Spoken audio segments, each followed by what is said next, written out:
На 21 февруари во повеќе градови низ земјата ќе се одржат настани по повод меѓународниот ден на мајчиниот јазик, со цел да се истакне значењето на јазичната разновидност и зачувувањето на мајчиниот јазик.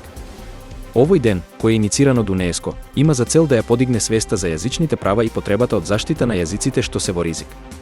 Настаните ќе вклучуваат трибини, литературни читања, музички изведби и работилници насочени кон младите, со фокус на значењето на мајчиниот јазик во културниот идентитет. Организаторите најавуваат учество на истакнати лингвисти, културни работници и ученици, кои ќе споделат своји искуства и размислувања за зачувување на јазичното наследство. Според експертите, во дигиталната ера постои ризик од губење на некои јазици, но и нови можности за нивна промоција преку онлайн алатки и дигитални платформи. Тие нагласуваат дека поддршката на мајчиниот јазик е важен чекор кон зачувување на традициите, историјата и културниот идентитет на заедниците.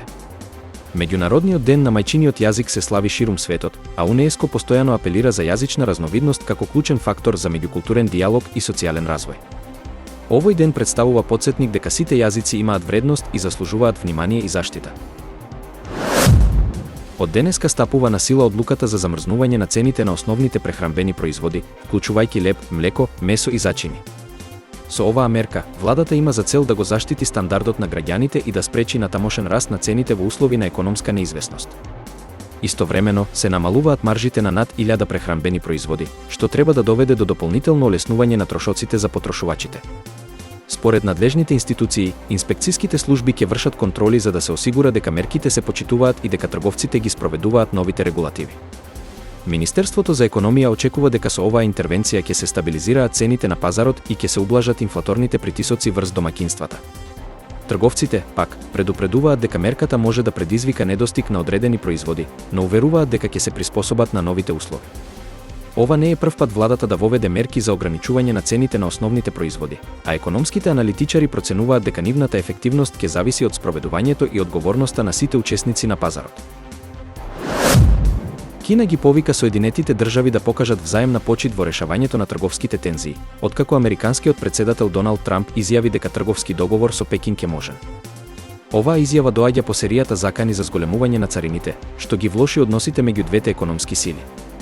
Трамп, кој еден месец во својот мандат, предупреди на високи тарифи за Кина, но и за сојузничките земји, како дел од неговата стратегија за заштита на американската економија.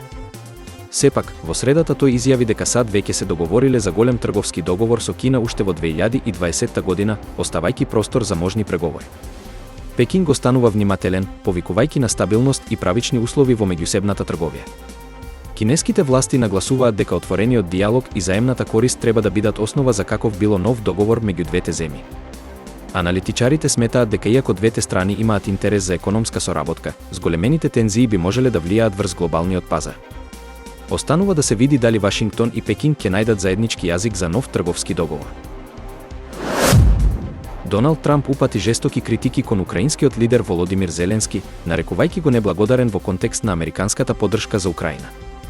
Трамп, кој често го критикува Зеленски, тврди дека Украина добила огромна поддршка од САД, но не покажала доволно почит кон американската администрација. Изјавите на Трамп предизвикаа поделени реакции во американскиот политички спектар, при што некои го поддржаа неговиот став, додека други предупредија дека таквиот пристап може да ја ослабне позицијата на САД во меѓународните односи. Украинските власти, пак, остануваат воздржани, нагласувајќи дека американската поддршка била и ќе биде клучна за одбраната на земјата. Телата на двегодишниот Кефир Бибас и неговиот 4-годишен брат Арие, кои беа киднапирани од Хамас на 7 октомври 2023 година, им беа предадени на израелските власти. Смртта на најмладите заложници предизвика силни реакции во Израел и на меѓународно ниво. Според израелската војска, браќата Бибас и нивните родители биле заробени за време на нападот на Хамас врз јужен Израел, при што беа убиени стотици луѓе. Судбината на нивната мајка Шири и таткото Јадан се уште не е официјално потврдена. Израелските власти го осудија Хамас за постапката и ја обвинија организацијата за нехуман третман на заложниците. Во меѓувреме, преговорите за прекин на огнот меѓу Израел и Хамас продолжуваат со посредство на Египет и Катар. Меѓународната заедница изрази шок и загриженост поради исходот на заложничката криза, а Обединетите нации и неколку западни земји побараа итно ослободување на сите преостанати заложници во Газа.